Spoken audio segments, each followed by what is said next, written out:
মাত্র কয়েক ঘন্টায় 2 থেকে 3 কোটি টাকার মাছ বিক্রি হয় নরসিংদীর এমপি বাজারে। প্রতিদিন সকালে বিভিন্ন ট্রাকে করে দেশীয় নানা প্রজাতির মাছ নিয়ে হাজির হন বিক্রেতারা। সারি সারি এসব ট্রাকে করে আনা হয়েছে রুই, কাতলা, ট্যাংরাসহ দেশীয় প্রজাতির মাছ। দেশের বিভিন্ন জেলা থেকে প্রতিদিন প্রায় 30 থেকে 40টি পণ্যভর্তি ট্রাকে জীবন্ত মাছ নিয়ে নরসিংদীর এমপি বাজারে আসেন বিক্রেতারা। প্রতিটি ট্রাক থেকে 1500 থেকে 2000 কেজি মাছ বিক্রি করে হাতে পান 3 থেকে 4 লক্ষ টাকা।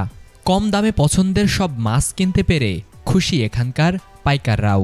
এখানে 15 বছর ধরে আছি, বেচা বিক্রি খুব ভালো হয়, প্রায় গিয়ে 2 কোটি টাকার মতো বিক্রি হয়।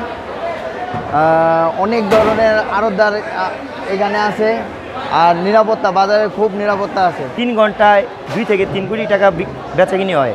এই বাজারে রুই, নোনা, কাতলা, পাবদা, ঘাসকাপ, মিরকা অনেক জাতের মাছ পাওয়া যায়, চিংড়ি মাছ, ইলিশ মাছ। প্রতিদিন রাজশাহী থেকে 1200-1300 কেজি মাছ আনি এখানে বিক্রি করি।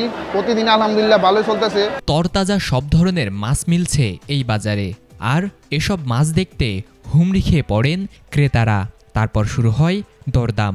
এখানে শুধু স্থানীয়রাই নয়, নরসিংদী জেলার বাইরে থেকেও বিক্রেতারা ছুটে আসেন নানা প্রজাতির দেশীয় মাছ নিয়ে, আর তা ক্রয় বিক্রয়ে দরদামও ভালো পাচ্ছেন বলে জানিয়েছেন ক্রেতা ও বিক্রেতারা। এখানে তাজা ভালো মাছ পাওয়া যায়, এই জন্য আসি প্রতিদিনে কিনতে। এখানে নদীর মাছ, ভালো ভালো বিভিন্ন ধরনের মাছ পাওয়া যায়, ইলিশ মাছ পাওয়া যায়, চিংড়ি মাছ পাওয়া যায়, রুই মাছ পাওয়া যায় তাজা তাজা, সেই জন্য আসি কিনতে। এখানে সব তো সস্তাই, পাইকারি দরে পাওয়া যায়, এখানে সব মাছের সস্তা, এখানে খুব ভালো মাছ পাওয়া যায়। লাভ আপনার দেখা গেছে কিছুটা কম হয়, এক সময় কিছুটা কম হয়, কিছুটা বেশি হয়।